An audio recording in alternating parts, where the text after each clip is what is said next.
I'm going to talk about Okyo. That's the sutra chanting that we do. And I'm definitely not the most qualified person in this virtual room to teach.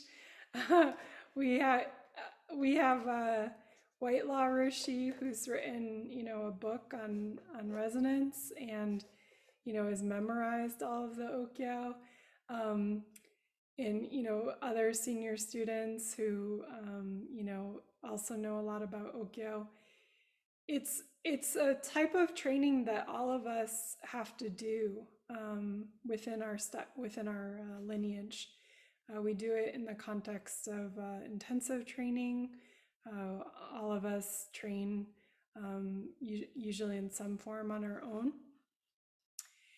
And in terms of why I'm drawn to the topic, I've just always had an interest in music and I guess voice and sound.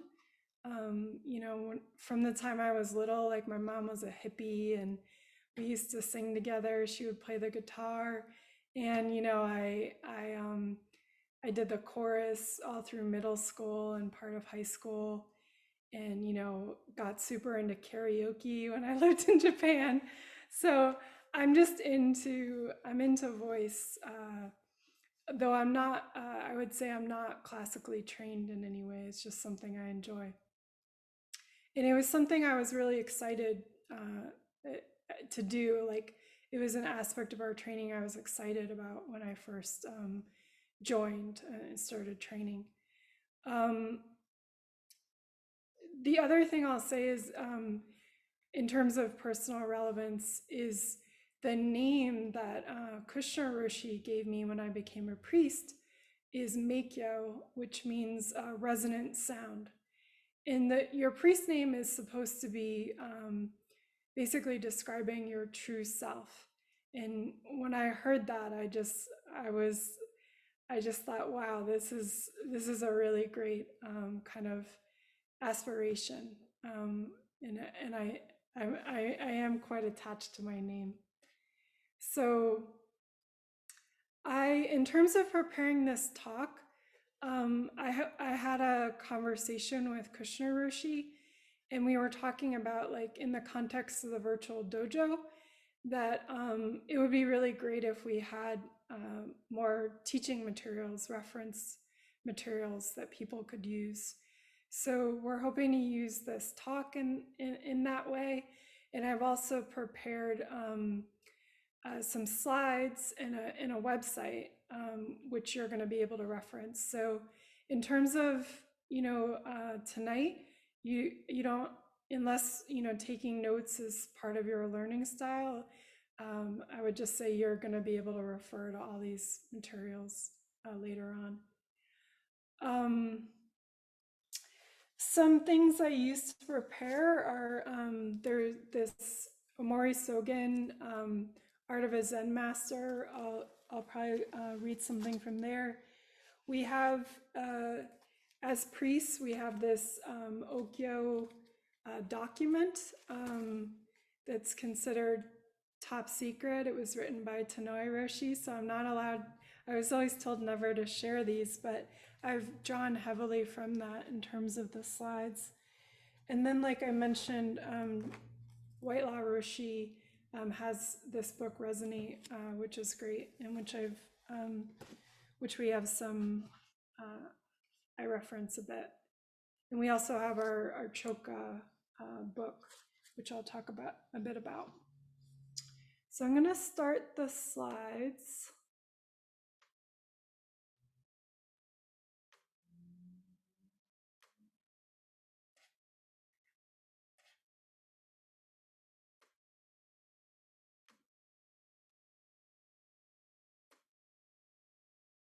Okay.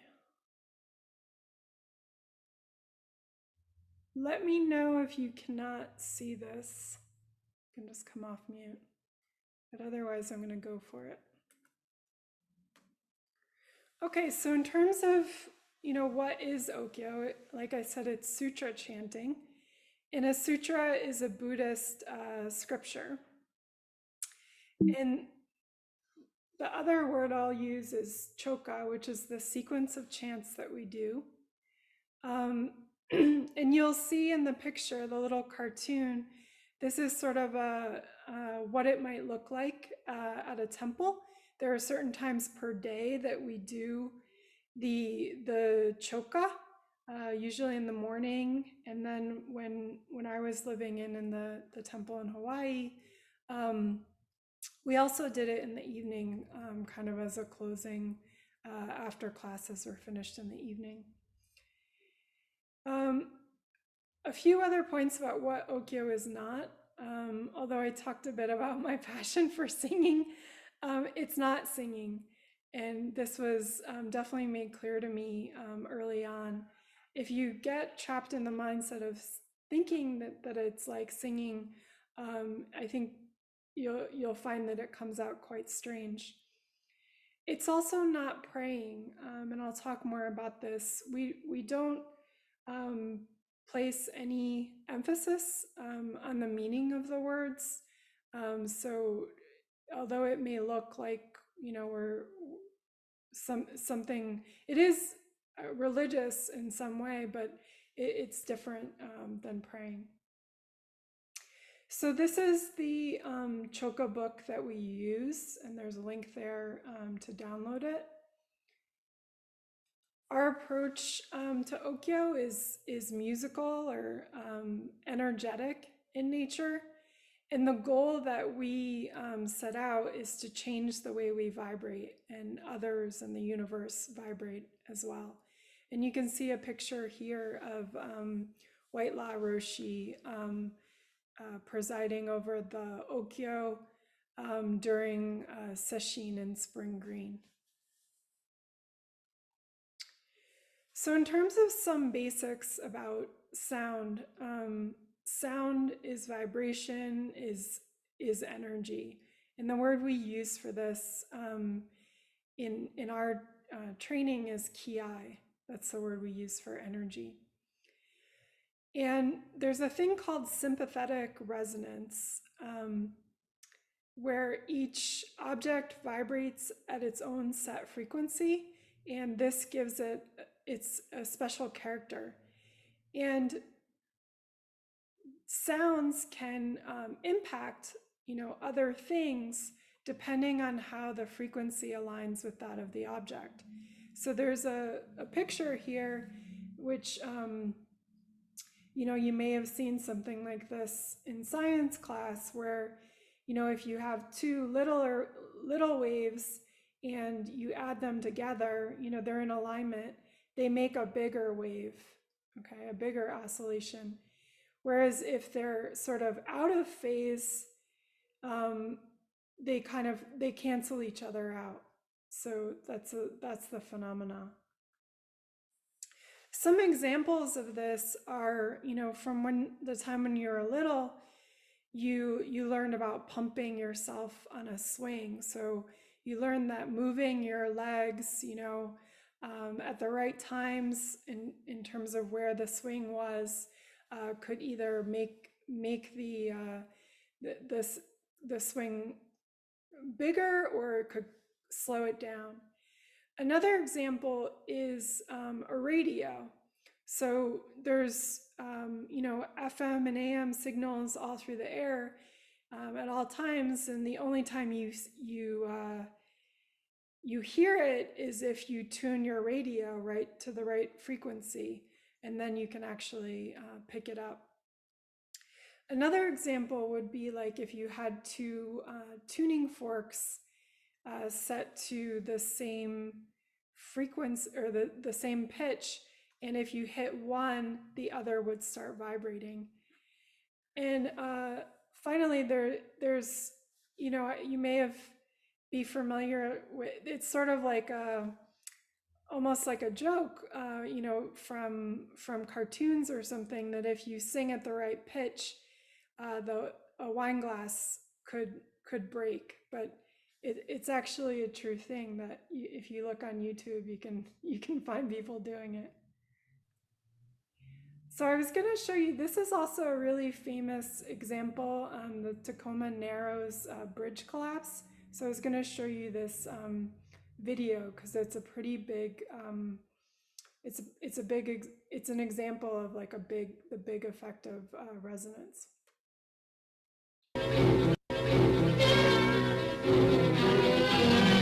Tacoma Bridge, Washington, opened only a few months ago, was built at a cost of over $6 million. But misfortune overtakes the great structure. These are some of the most amazing pictures ever recorded by a newsreel. The actual collapse of the world's third largest suspension bridge.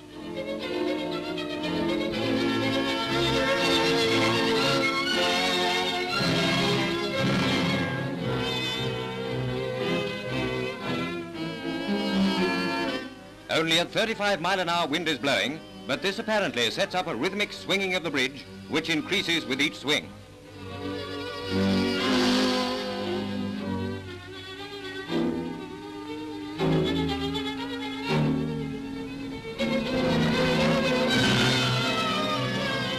Finally, the swinging road and the suspension cables give way and plunge into the water below.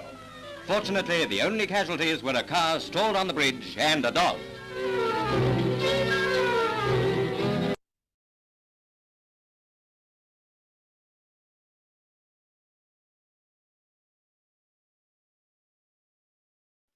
You're on mute, Heather. Thank you. In terms of sound as a sense, we as human beings have a tremendous ability to discriminate through sound, but it's underutilized because we rely a lot on our visual sense. We also know that it's one of the last of the five senses that's lost when we pass away. And it can, sound can either heal or make a person insane or sick. And some examples of that might be, it's a form of torture that they use sometimes for prisoners when they're trying to get things out of them, playing really loud, metal music. And one story I had was in college, I went to go see Dinosaur Jr., which was like a band I really liked. And Jay Mascis was really into like heavy distortion on his guitar. And every time he would play, I would start to feel faint and I was kind of like doubled over. And it didn't make sense to me at the time, but the fact that it was so closely linked with him playing made it clear to me that that's what was actually happening. In terms of healing properties, we actually have an Okyo and Meijuku Kanongyo, which can be used in this way. The other thing about sound is that it can put people in a state of samadhi. That's a word we use a lot. It's you can define it as the relaxed concentration or state of concentration of no self. And the Surangama Sutra also talks about using sound as a way to enter both samadhi and enlightenment. And I guess one story I have there is when I was training in Hawaii,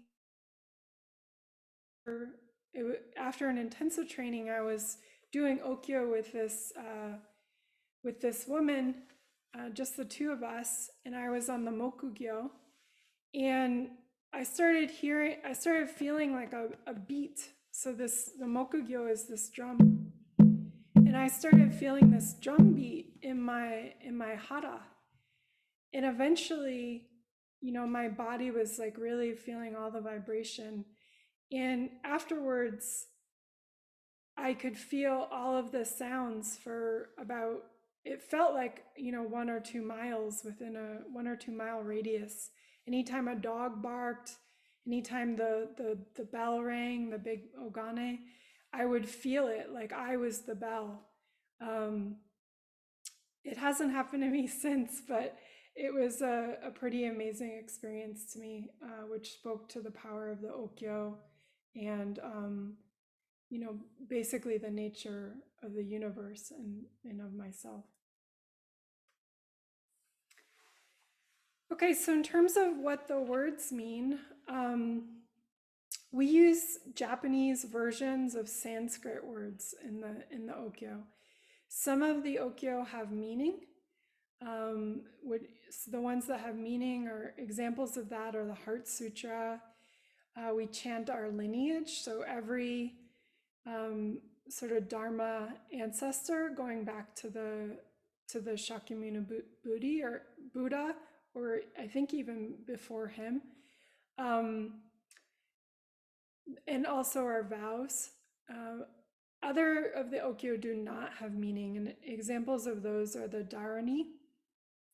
And this is a type of Okyo where the phrases have no real meaning, at least that we can make sense of. So we don't emphasize the meaning of the words, and we focus a lot on the sound. In terms of how they're pronounced, they're always pronounced the same. So once you figure out the code, you can, pronounce it reliably. And the pronunciation is similar to Italian. So just to review, an A sounds like ah, an I sounds like E, a U sounds like oo, an E sounds like A, and an O sounds like O. And we put equal emphasis on each syllable. So some basic principles are that it's basically just like Zazen. So the breathing should come from the hara. You do a long exhalation. The posture, you're leaning, slightly forward, so you're not engaging the stomach muscles to keep yourself up. And you extend from the floor up through the top of your head. And you should see 180 degrees in terms of your concentration. And,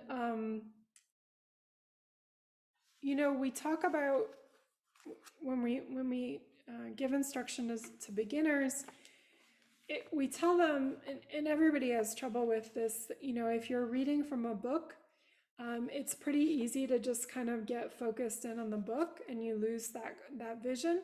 So we advise that memorizing it is always better.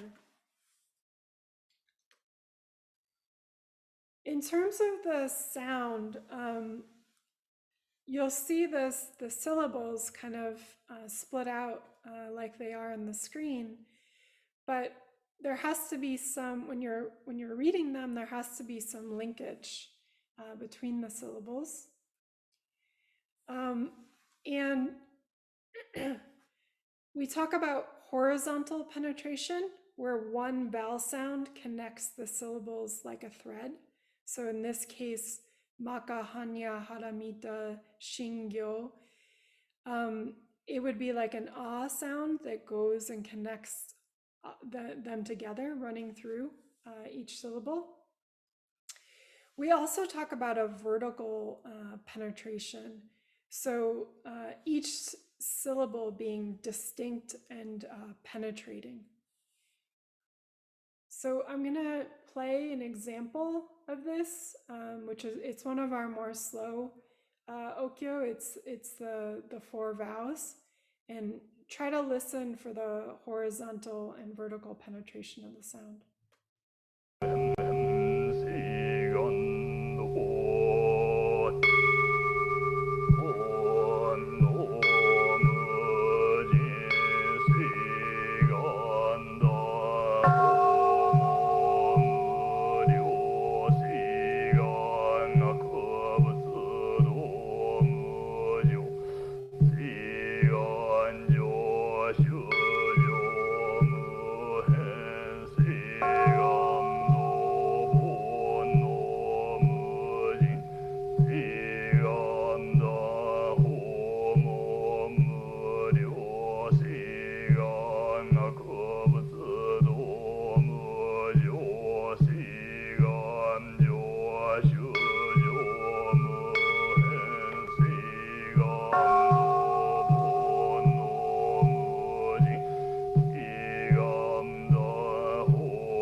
Okay, so next I want to have folks try to do that for themselves. So you'll stay on mute, and what I want you to try to do is focus on the horizontal penetration. And we're gonna do this shorter Okyo together, and maybe we'll just do it one time. But does anybody want to take a guess about which vowel sound predominates here? You can come off mute and take a guess. Oh, Yeah, you're right, Tala. Um, okay, so let's try this out. I'll do the instruments. So, Tala, I hope you're back on mute. Um, okay, so you're just gonna hear me and let's go. I'll say the first line and then you'll start on the second line.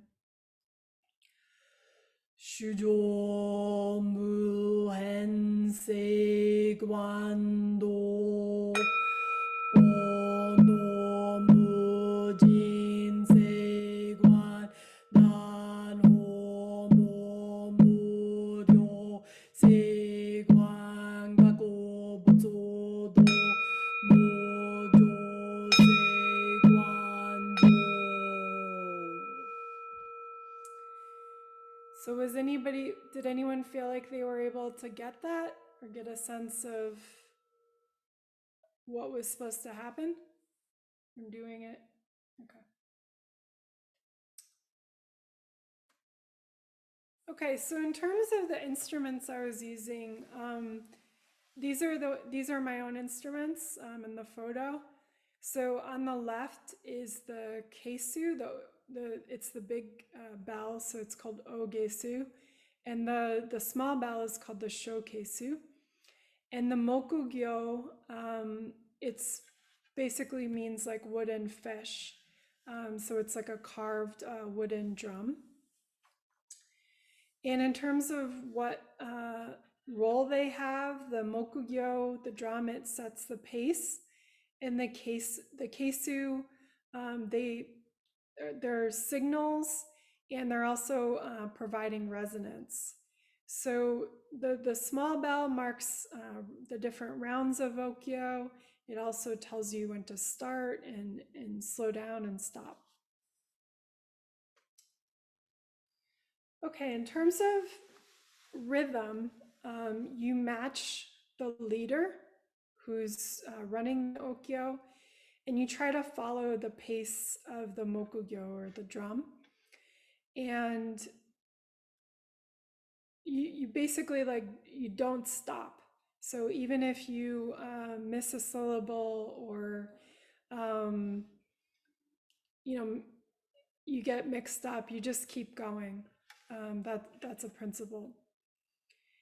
And the leader who's doing the drum should follow the rhythm of the day. In one way, you can figure that out is basically by looking out in nature. And this video is one way we teach people about this is to have people walk around the room and basically start to clap what rhythm they're keeping. It may be weird. I don't know if there's a delay because of the internet,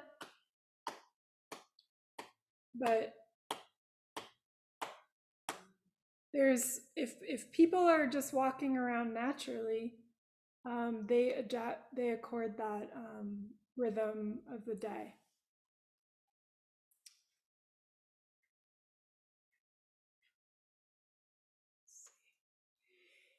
And the rhythm of the day is faster in the morning and slower at night. And so you'll see that with our Okyo, that it's generally faster in the morning.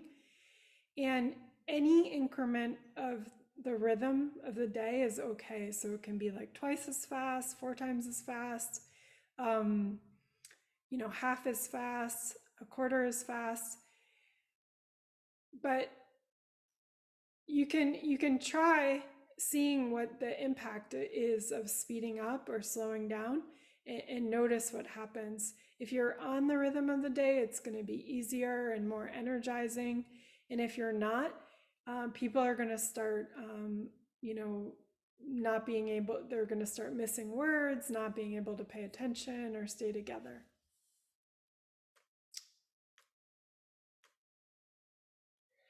Okay, so in terms of ways to practice Okyo, you can start by working on sound. You can chant the vowels, and we'll go over that in a minute. You can ki, we'll also go over that. Another way you can work on it is by repeating one Okyo over and over again, so for periods of 15, 30 minutes or even more. We recommend trying to memorize some of the shorter ones. So some of them are quite short. And this is sort of the order that a lot of people in the box go in terms of starting to memorize the Okyo. You can also use the book and repeat the same Okyo or paragraph many times until you can say the words correctly. That's often a huge barrier for people, starting off, but also, as time goes on, just, creating that muscle memory with your mouth to say the words. And then the last way we do Okyo is just doing the whole choka from start to finish. And that typically takes about 30 to 45 minutes. And like I was saying when I started, some people memorize the whole thing, like White Law Roshi. So this is a progression of sound training that I sort of created based on my experience. You can think of it kind of like as a progression from easiest to hardest, but you can also focus on different aspects even within one period of training, one practice session in Okyo. So starting in the beginning, you go for volume, then you could work on resonance. Next, you might work on focus and projection, clarity. At a certain point, you might focus on doing the Okyo more quietly or even silently. And then the final kind of goal state would be synchrony with the universal vibration. So I'll go a bit more into these. So for beginners, we tell people go for volume. And we have a saying in our tradition, ki, or energy first. In some ways that you can kind of interpret this is to do things with all your might, to put your whole self into it, and that sincerity counts. So don't worry about being perfect. Just try your hardest. And it's really important to go full blast in the beginning. Otherwise, you're not going to generate that power, and you can work on refinement later. In terms of resonance, it's really important to basically align your posture. So your head needs to be in position with your spine. Your hips have to be in the right position. The body needs to be somewhat relaxed. You can always make sound, but you'll find that the more relaxed you are, the more resonant your sound is. And what you're trying to get to is a place where your whole body vibrates. So if you're not feeling that, like if you're finding the sound gets trapped here, that probably means that there's something happening there that, some sort of restriction or tension that needs to, be let go. And so it's a great feedback mechanism in that regard.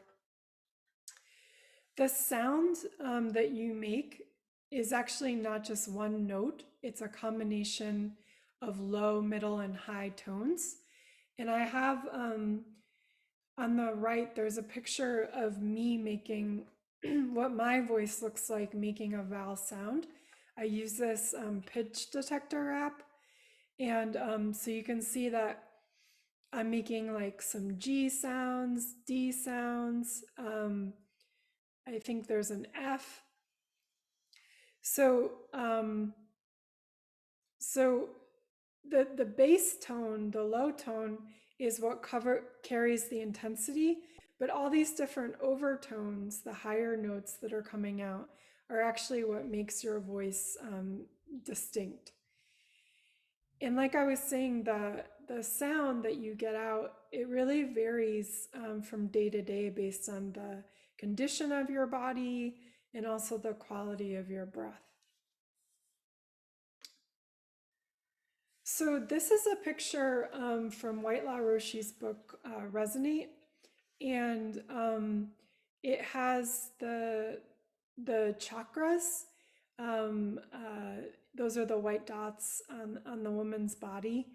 And the point she's making here is that each kind of chakra or different cavities in your body have different, the vowels resonate those areas. And she talks about how it's common, most common to get blockages between what she calls the three centers of the body. So between the head, the heart, and the hara. So the sort of up here, and then the lower abdomen. And the next exercise I wanted to do with you all is chanting the vowels.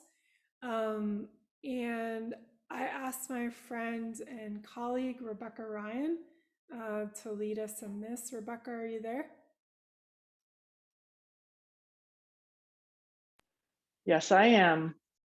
You want to take it away? I sure do. So actually, Heather, let's do this. Can you go back one slide in case people want to stand? So I'm gonna stand for this exercise. And it's primarily because I've been sitting all day. And we'll see what condition this body is in here.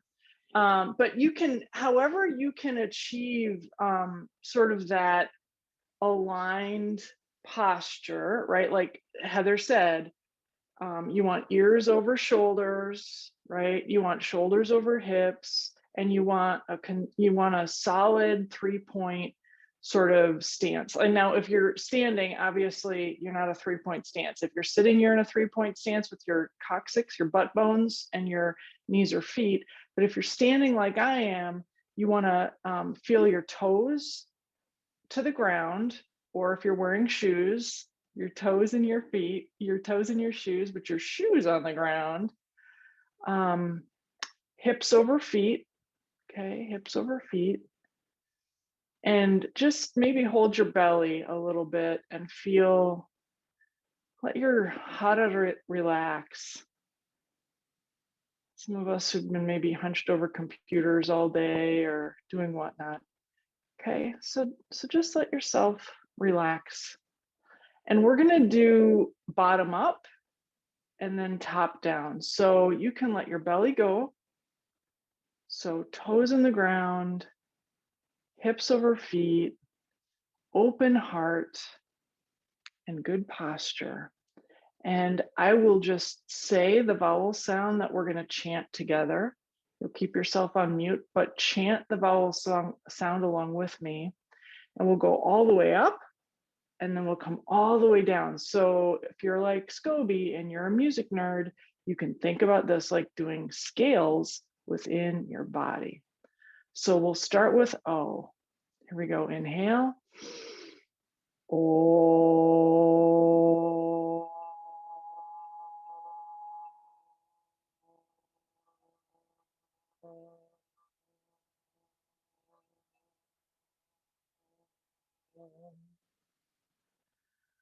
Ooh, next, inhale. Ooh.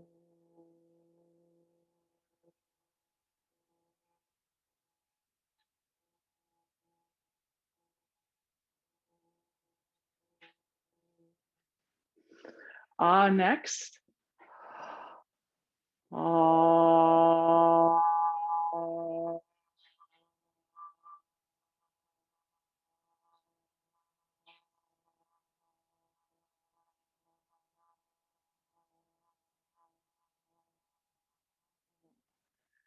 A. Eh.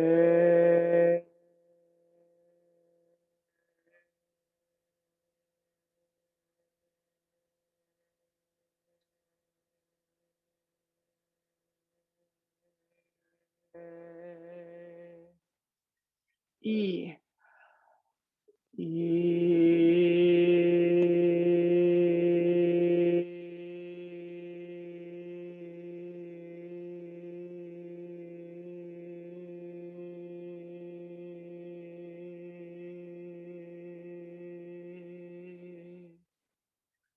Next is mm.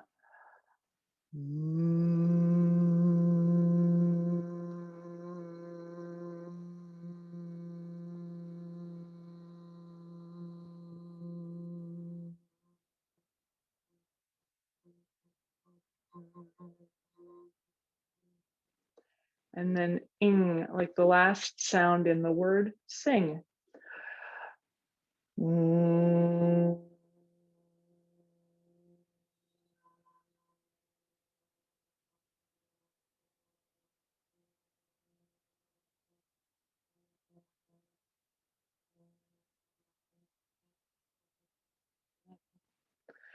Now, on the way down, we're going to start with ing and we're going to come back down. Run the experiment in your own body, right? Heather talked about how your whole body can be vibrating. So what needs to shimmy or shift a bit so that you can feel that full resonance within this meat suit? Okay, let's start with ing. Mm.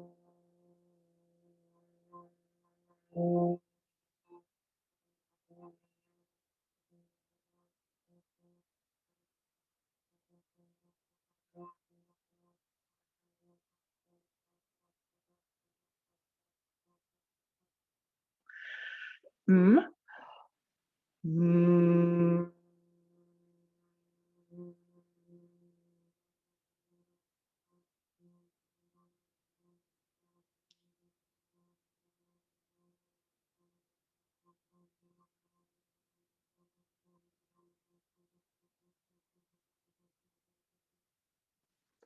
E. E.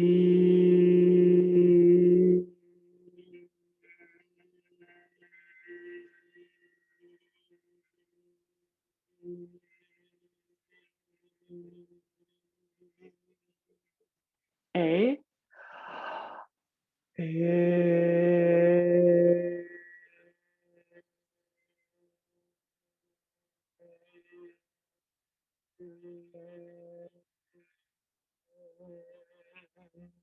Ah.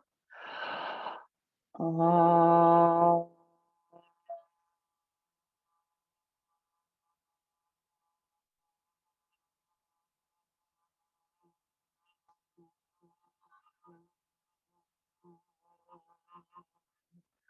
Ooh. Whoa.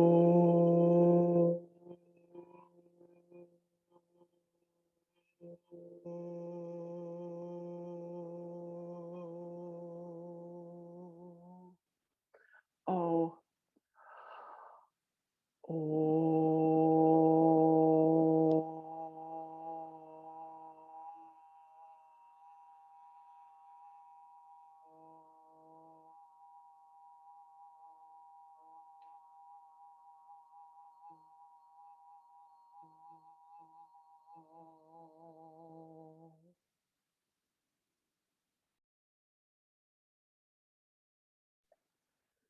So we call that the pipe cleaner because, like, what did we do? We kind of cleaned our connections up and then back down. And many of you probably feel a little more relaxed now than when we first started. And if you do, that might be pointing to something that Scobie Roshi said, which is that Okyo can help put you in a state of relaxed concentration.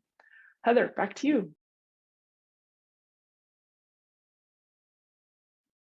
Thanks, Rebecca. Appreciate it.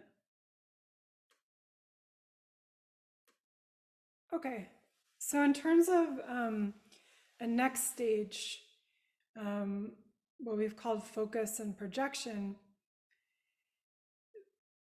some things to focus on at this stage are, in terms of your hara breathing, making it as long as possible. And one way this manifests is that you're trying to read as many syllables as you can in one breath. And the breath and the sound should have a kind of quality, like a focused quality. And one metaphor that you might use would be like a locomotive. There's this kind of like, core strength to the sound. In terms of projection, it is what it sounds like. You're trying to make a big sound, but the way that works is that you're sending the sound down into your hara, not out.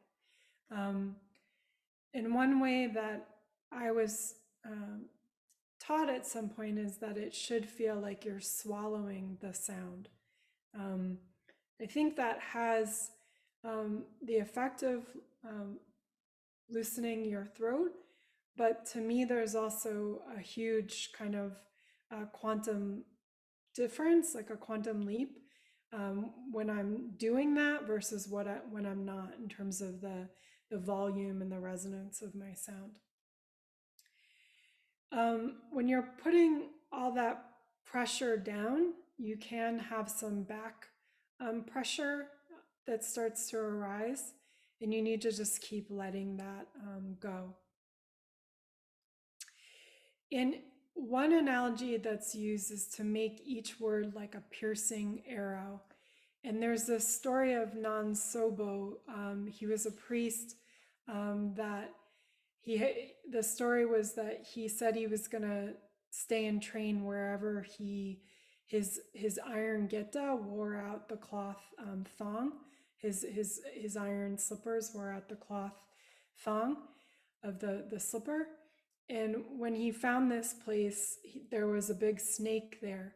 And the story goes, this is in Omori Sogen's book, that he read the Lotus Sutra in a way that each word of the Lotus Sutra turned into an arrow, and it, ripped that snake to shreds. So Omori Sogen says in his instruction in that book that you need to be like Nansobo when you're reading the Okyo.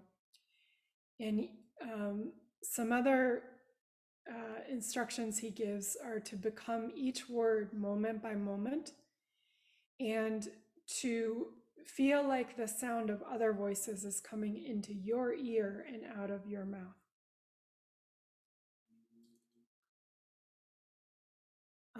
These are some videos of Tsuhara Roshi doing Kyudo, and he's gonna do some PI. On that.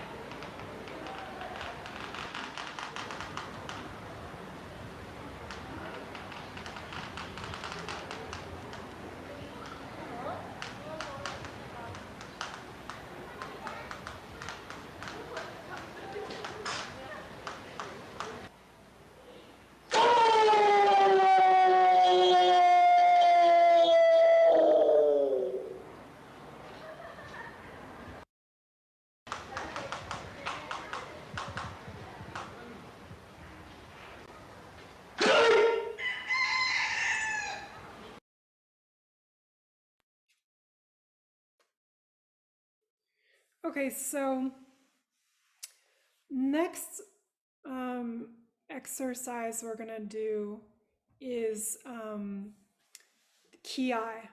So you can be in whatever position you feel comfortable. If you want to stand, I think I'm going to stay sitting right now. But the three ki that we do are ya, a, and to. So let's go through these in that order a few times. What I want you to do is put your hands on your hara. And if you're sending the sound, the sound is both coming, it's coming from your hara. So first, let's just see if you get some sort of, as you're making the sound, if your hara kind of jumps a bit as you do it. Okay? So first, we'll start with ya. Ya! A! To! So let's do it again. Ya! A! To! And my bell is ringing a bit from resonance. So now I want you to do it one more time and try sending the sound downwards into your feet or into your cushion as you do it. Ya! A! To! And I just want you to notice if there was a qualitative difference, when you did that. So next, what we're gonna do is try reading the Okyo in this way. And we're only gonna go through it once, but each syllable you're gonna do as a ki, okay? So you can just start with when I start, but we're gonna go like na, mu, okay? So go through it like that. Na, mu, sa, man, da, mo, to, nan, o, ha, la, chi, ko, to, sha, so, no, nan, to, ji, to, en, ga, ki, noon, shi, fu, la,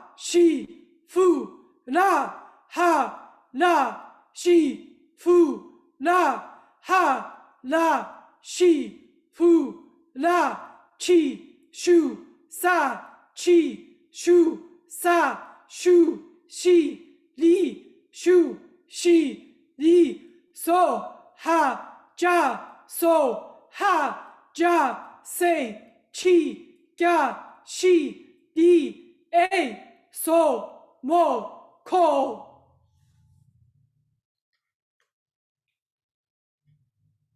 Okay, just a few more slides left. So the next stage I have is clarity. Clarity, I'm not sure that it's really something you have to try very hard to develop, because it actually happens kind of naturally out of focus and projection, that previous stage. So doing that kind of hard training where you're doing a lot of ki practice, it will you'll start to have a clearer resonance. One thing I was told is, when you're doing hard practice, don't clear your throat. Sometimes you'll start to feel some, weird stuff, like you almost have like phlegm or something in your throat, but don't try to clear that. It will naturally clear as part of the process. Some ways that you can work on it is always making sure that you use your most resonant pitch. And this pitch is lower than your singing voice, but not too low that it starts to lose clarity. And for women, the sound may be higher, the pitch may be higher than for men. So sometimes women fall into the trap of trying to have too low of a voice when they're doing the Okyo. But if it starts to get money, that's not the right pitch for you. And you can also start to practice consistently starting on your most resonant pitch. Like for me, um, I know that my most resonant pitch right now is often a G. So I practice starting on that pitch. There's also a precise mouth shape for each vowel. And it's important to differentiate the vowels and syllables. That's part of clarity.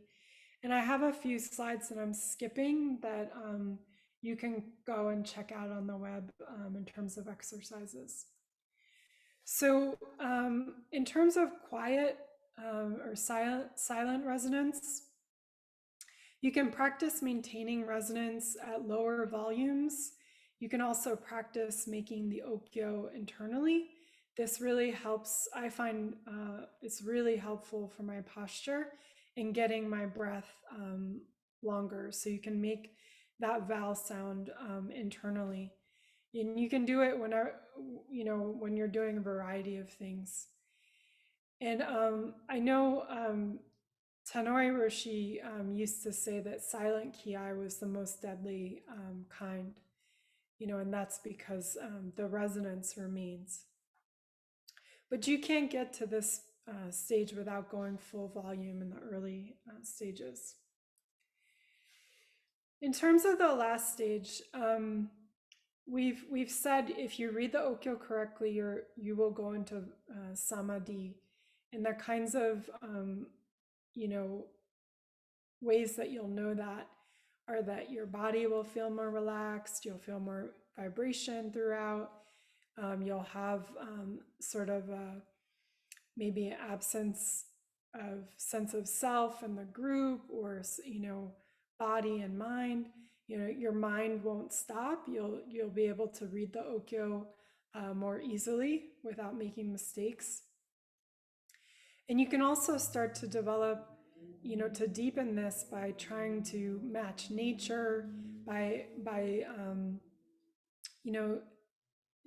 trying to do the Okyo in a way that you have a feeling like you're lifting up the building, or becoming one with the group.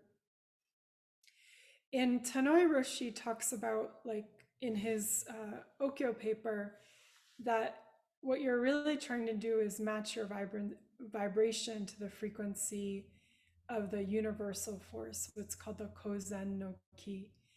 And he says that this is challenging, that both the rhythm and the sound quality are important. But this is a really deep issue. I'm just putting it out there as it's a high bar that we're aiming for. But this isn't don't get conceptually attached to this. So these are some resources for you all. Like I said, I made this Okyo website that you all can check out, and you can refer to all the different resources. I also wanted to say that we're starting Okyo on a weekly basis for the US Saturday mornings after morning Okyo or morning Zazen starting March 6th. And Europe already does it Sunday mornings. And I just wanted to acknowledge these people and the different references that I used, Krishna Roshi, Waitla Roshi, and Suha Roshi. So I think we have a few minutes for questions if people have any. Thanks for your attention.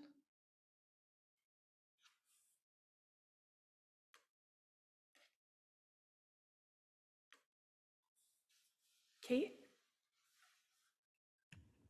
Yeah, thank you. This is really interesting. I have a question. You said you can find your, maybe you said resonance and that yours was G.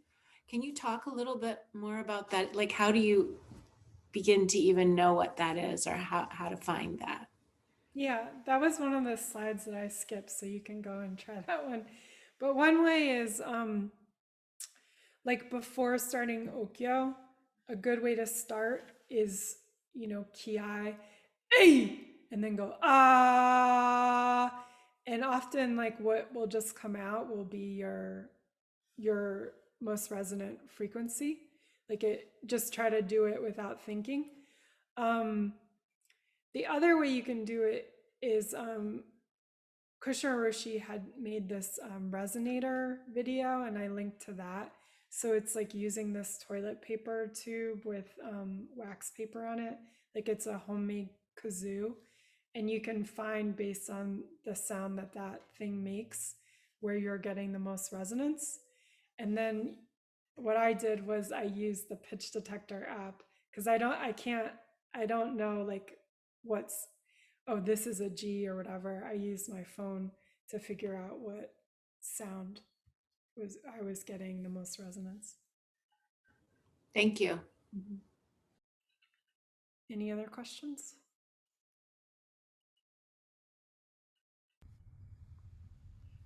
I have a question, Heather. Mm-hmm. Um, you partly answered this already, but I'm wondering if you could elaborate a little bit more. Uh, and it refers to, someone, let's say, who has a naturally more high-pitched voice, but when we are chanting the lower chants in Okyo, particularly the example that you gave us earlier that we did together, where O is the kind of predominant vowel sound, Mm-hmm. right? And then as the exercise Rebecca took us through, right, that's really like you're really engaging that low body chakra. And your advice for someone, it seems like with a more high pitched voice, who's going to struggle to really get those low pitch, like like a bass, like a deep bass, they're just not going to get there. Your advice so far seems to be, give it a go, but don't force it too much, right? So take a, you don't want to harm your voice, which can easily happen, right? Mm-hmm. But over time, like, can you say more about how you would want to like positively approach a chant like that instead of just being more like ease off, but more like, but you're still attacking that Mm-hmm. Okyo chant, even though you have a more high pitch, uh, but you're not necessarily handicapped, or are you, as someone with the bass voice, just naturally going to do better with those low pitch, low belly chants? Does that make sense? I think I get you. I think my point is like if you try to do something that's not natural for your body, it's just gonna be like moody, like it's gonna be like against the way. Um, so by going with the natural quality of your voice, like I was saying for women, often women's voices are higher. So there's a way in which going with that, there's a higher note that I'm kind of focusing on, but there's still a low note that's coming out below that. And by doing my most resonant sound, I actually get more of those overtones, and I get a clearer quality of the sound. Um, if I try to go too low, and I know this from experience because I did this probably for many years, is it just makes, like I was saying, like a muddy sound. Like I don't get as much resonance, and I just sound like whoa, I don't know if that makes sense. Does it answer your question? Yeah, that's helpful. Like, is your do you think that you are, the in your case just now, Mm-hmm. when you're really engaging those lower notes in some way, Mm-hmm.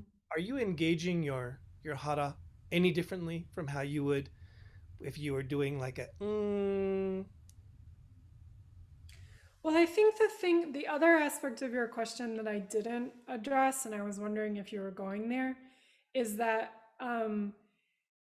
the like you were saying, like the vowels resonate in different parts of your body, and they may also the the most resonant pitch may vary from vowel to vowel. That's one thing I'm still like. I was working with Krishna Roshi a bit on this over Keishin, and I think that's still like an experiment in progress, if that makes sense. But yeah, like it's often good if you're trying to work on your most resonant pitch to focus on the lower ones like O and Ah. Because if you just do like E and A, those are really buzzy. Like in your A is really buzzy in your throat, and E is really buzzy in your your mouth. Okay, we've gone over a bit, but are there any more questions?